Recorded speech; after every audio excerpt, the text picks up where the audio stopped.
ఈరోజున ఓకే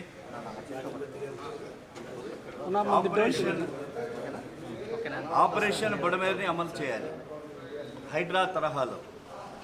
చంద్రబాబు నాయుడు గారు బుడమేరు వరద వచ్చినప్పుడు 10 రోజుల పాటు గెస్ట్ హౌస్లో ఇక్కడ సబ్ కలెక్టరేట్లో ఉండి కలెక్టరేట్లో ఎంతో సేవ చేశారు. ధన్యవాదాలు తెలియజేస్తున్నాం. అదే సందర్భంలో ఆపరేషన్ బుడమేరుని అమలు చేస్తామని చెప్పేసి ప్రకటించారు. కాబట్టి వాళ్ళ ఆపరేషన్ బుడమేరు అమలు చేయాల్సినటువంటి అవసరం ఖచ్చితంగా వచ్చి కూర్చున్నది. ఇవాళ ఓ పక్కన ఆక్రమణలు, ఓ పక్కన నిపుణులు చెప్తున్నారు వాటర్ని స్టోరేజ్ చేసేటువంటి పరిస్థితి లేదు. ఎక్కడో మైలవరం కొండల్లో పుట్టినటువంటి ఏకుండూరు దగ్గర పుట్టినటువంటి బుడమేరు అది ప్రవాహం దశ లేకుండా ప్రవహిస్తున్నటువంటి పరిస్థితి ఉన్నది. వెలగల రెగ్యులేటర్ కెపాసిటీ చాలినటువంటి పరిస్థితి. అలాగే విజయవాడ వచ్చేటప్పటికి ఆక్రమణలు 3051 ఆక్రమణలు విజయవాడలో సింగనగర్, రాజరాజశ్రీపేట, రామకృష్ణాపురం, దేవీపురం, ఎనికేపాడు వరకు కూడా 3051 ఆక్రమణలు ఉన్నాయని చెప్పి ఖచ్చితంగా కలెక్టరేట్ సర్వే చేసి ప్రభుత్వానికి నివేదికను సమర్పించింది అలాంగ్ విత్ సర్వే నంబర్స్. కాబట్టి ప్రభుత్వం ఏం చేసింది ఈ 8 మాసాల కాలం?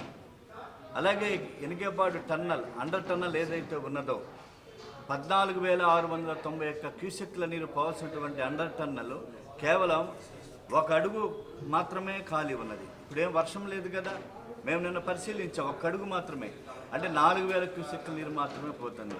మిగతా 10,000 ఎటు పడుతుంది? విజయవాడ మునిగిపోయేటువంటి పరిస్థితి ఎదురుతుంది. అలాగే బుడమేరు డైవర్షన్ కెనాల్ నుంచి వచ్చేటువంటి వాటర్, వెలగలేరు రెగ్యులేటర్ నుంచి వచ్చేటువంటి వాటర్ అంతా కలిపి విజయవాడలో నిపుణులు చెప్తున్నారు విజయవాడ బుడమేరు శాస్త్రలాగా ఉంటుందని చెప్పి. కప్పు శాస్త్రంలో తెలుసు కదా, కప్పులో మనం టీ పోస్తే ఆ శాస్త్రంలో మనం తాగే వరకు కూడా కదలదు. కాబట్టి బుడమేరు వాటర్ స్టాగ్నెంట్ అయిపోతుంది విజయవాడలో. అందువల్ల దానికి కారణం ఆక్రమణలు. కాబట్టి లైక్ ఆపరేషన్ బుడమేరుని ఆపరేషన్ హైడ్రా తరహాలో చేయాలి.